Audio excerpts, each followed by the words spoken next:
Hello everybody, my name is Brady and we are back with another React video, and today we're going to be checking out more map men. I really enjoyed the last video I did from them, so I decided we're going to see what else they've got.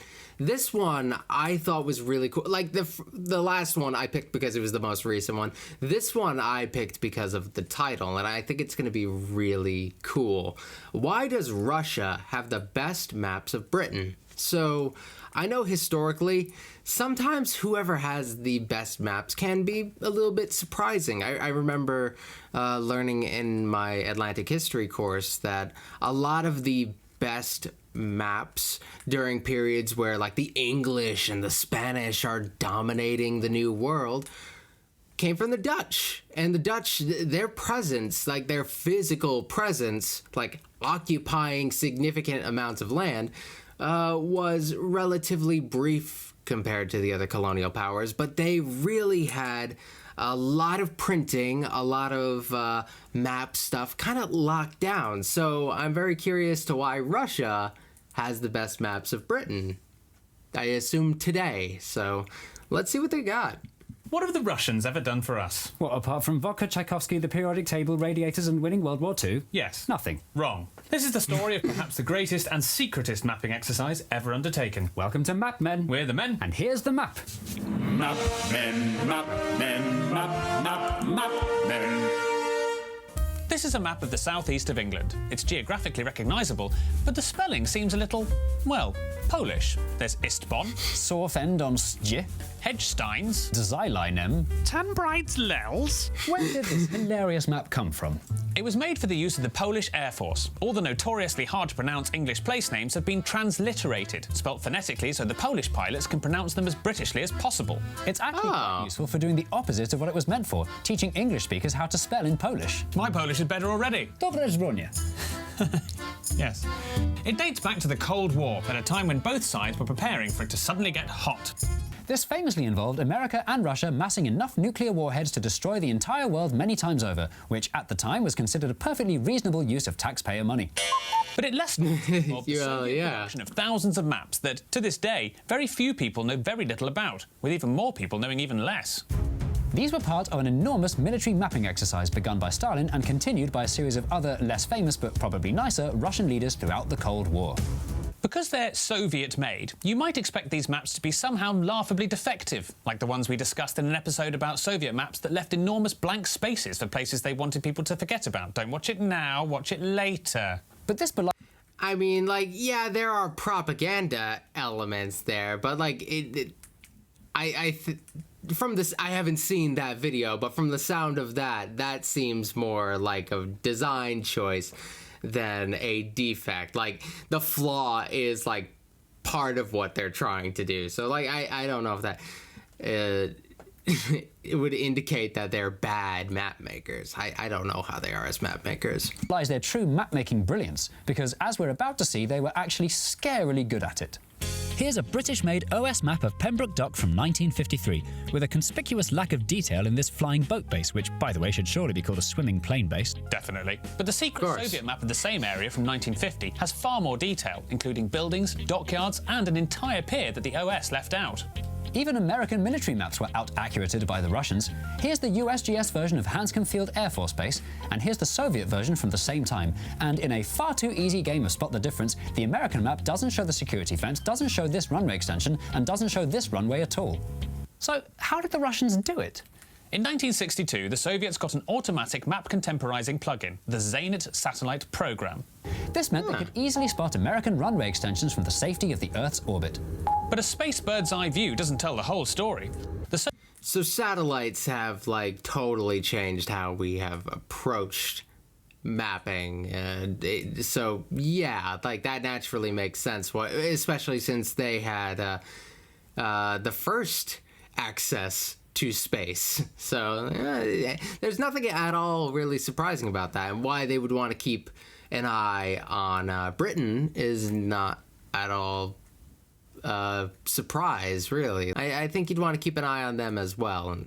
Soviets would no doubt have loved to know the location of the UK's 11 bunkers for the regional seats of government in case of nuclear war, like this one in Cambridge, which from the air just looks like another boring bit of university building. Also, spotting a long trench being dug in Teesside, the Russian cartographers guessed this to be a road under construction, when in fact they were just laying gas pipes. Idiots. So to hit the blanks, the Soviets weren't averse to simply copying published maps that already existed. In fact, they perfected the art of copying old maps to an impressive T.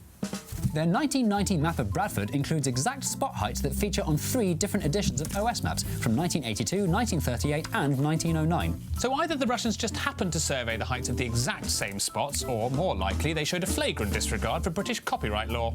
Even the apparently simple art of map copying has its pitfalls, which led to some revealing mistakes. On this map of London, Her Majesty's Theatre is labelled in the index as Residence of the Queen. Prince Philip, I'm home! If the Russians were going to get the competitive edge they needed in the Cold War map-off, they were going to have to employ the ultimate and Cold Warriest of weapons, spies. The rapid expansion of Russian spying under Stalin continued throughout the century until no matter where you lived in the world, you were always at least 10,000 miles from a Russian spy. Secret agents would go on extended foreign tours to gather intelligence. In a bid to blend in unnoticed, a popular tactic was for agents to set up a picnic close to a construction site, giving them a chance to have a good nosy at whatever this building, road, railway or pipeline was all about. It's remarkable and terrifying how much information the Soviets were able to gather for their maps that could only have been procured through spies. They recorded the names of factories and what they produced, measured the loading capacities of bridges, and even went as far as to note the average distances between trees in woodland. This is not what I signed up for. Even though the Russians were mapping different cultures and landscapes impressive. across the world's continents, all their maps were produced in an impressively standardized form. There was a clear colour scheme and a list of symbols so comprehensive that officers were given a 220-page handbook to help them read the maps properly. The only reason we've begun to understand the scale of Soviet mapping at all, given these maps were, And still are, heavily classified, is in no small part thanks to 2 British authors. In 2017, John Davies and Dr. Alexander Kent published The Red Atlas, How the Soviet Union Secretly Mapped the World, which we absolutely have to mention, not only because it's excellent, but also because it's the only source material available on the topic. How John and I'm glad they're letting me know this stuff. I'm actually, at this point, trying to pursue my geography education a little bit further in a formal sense. Like, I've been trying to practice little stuff recently, not just for my GeoGuessr scores, but partly. But yeah, I've been trying to get better at geography, but I'm trying to finish my geography minor, which I'm actually remarkably close to. So I was looking for more geographic literature and that sort of stuff. So that might be awesome for me. So thanks, guys. Dr. Alex got their hands on the maps in the first place is a pretty remarkable story in its own right.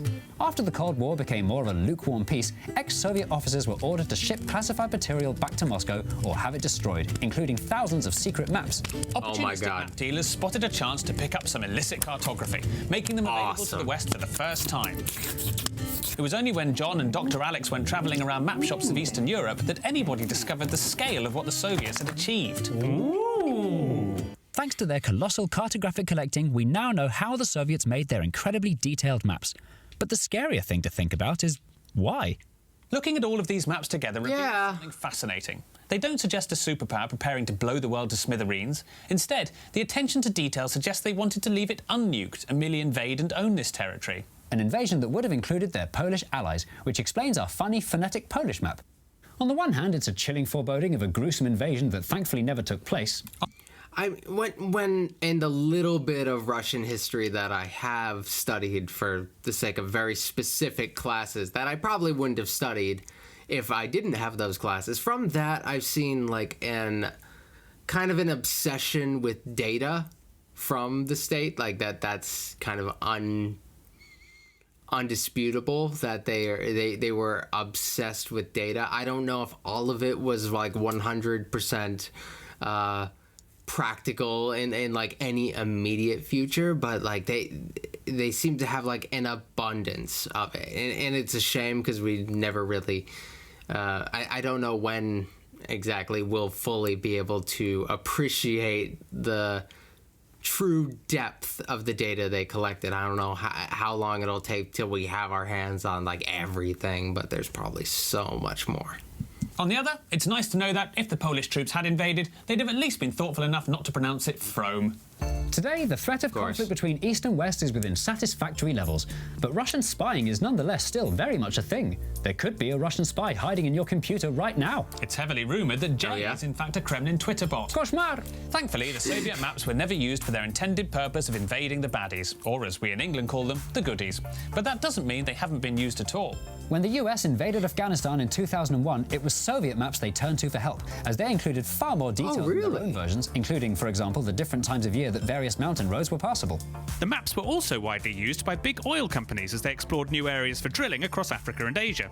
So that's kind of fascinating. One more thing we should add to the list of things the Russians did for us, which is something they did for them, tried desperately to conceal, but was of such high quality it escaped anyway to assist with the invasion of a sovereign nation as well as rapidly accelerating climate change. Thanks, Russia. You're welcome. I mean, oops. Loquacious. No. Casserole. No. Imperceptible. Nowhere near. This is a hard one. Guess the word is a hard game. Is it potato? No. Do we have to play this every Wednesday? It's none of those words. Ah! They're not potato? Yes. Oh. Definitely not. Oh. Hang on, where's Uncle Mark? Hello all. Sorry I'm late. Spandex? Why are we all Really? uncles? I've been doing a photography course on Skillshare. Oh, it's Skillshare is an online... the ad snuck up on me a little bit. I didn't realize. I should have seen it. Okay. Another case where they're doing an ad that they clearly put a lot of effort into. And I don't think this video is super old, so who knows? Maybe their promo code is still active, so I feel obligated to actually watch this one. So, yeah, I'm going to watch it. You can skip it on my video if you want. Just make sure you feel bad about it. community for creative people. It's kind of like YouTube, except all the videos are made by experts in all sorts of skills. If there's a thing you want to learn to do, like illustration, graphic design, photography, animation, fine art, music production, film and video, marketing, productivity, or web development, Skillshare is the best place to find a video course and start becoming an expert yourself. But I just enjoy thinking of words. Then you'll really enjoy the creative writing course from writer and director Joshua Dickinson. He shows you how to turn your film idea into a proper screenplay, breaking it down into simple steps with great tips about structure, layout, character, and dialogue. So it's fun and it's a good use of your time. Exactly. Now that's what we should be doing with our Wednesdays. I kind of want Skillshare that. is affordable too. Only $10 a month for a whole year's membership. I can afford that. And there's a secret special offer. The first 1,000 people to use the link in the description will get a free trial of Skillshare Premium membership. And the more of you might sign up, try the it. more money Skillshare pay to mapmen. All right then, I'll sign up for the free trial of Skillshare right after we've guessed this word. Steeple, catapult, orogeny, residual, spoons, quirky, falafel. Potatoes?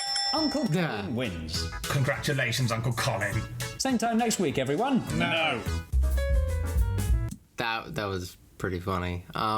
That more than the previous video, this one was definitely more informative. The other one was very silly, clearly intentionally, and I really enjoyed the novelty of their song. But this gave me some information like that I could potentially go a little bit deeper on one day. So like I'm very excited, and like the modern application of those maps, like that's something there. There's a book for me to check out, so that's a thing, and I might get Skillshare. So this video has actually been a lot of fun. So I hope you guys enjoyed this reaction. I have other videos by them that I'm interested in checking out. If you guys are enjoying it, I'm very excited to keep going. So thank you, and I will see you in the near future with another video. All right, see ya. Bye.